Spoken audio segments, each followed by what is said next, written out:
Linda Yip here, Past Presence. I want to shoot a quick video to show you how Pleco works on an iPhone. Here's my phone. I've already got Pleco loaded.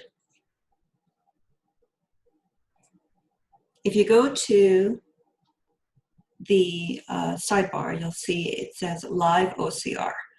Live OCR is the phone using the camera function to read the characters. Once you do that, you have a screen that looks like this with a green square. And you use that green square to hover over the character. Now I've got a pamphlet from my time in China, and I'm going to translate one of the words.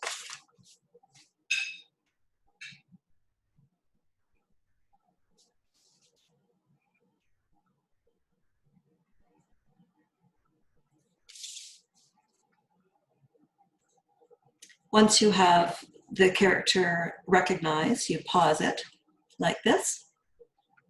And in this case, the detail function will give you the strokes, the characters, what the words are, the definitions, and the words in pinyin. So that's how you use Pleco on a smartphone to recognize Chinese characters.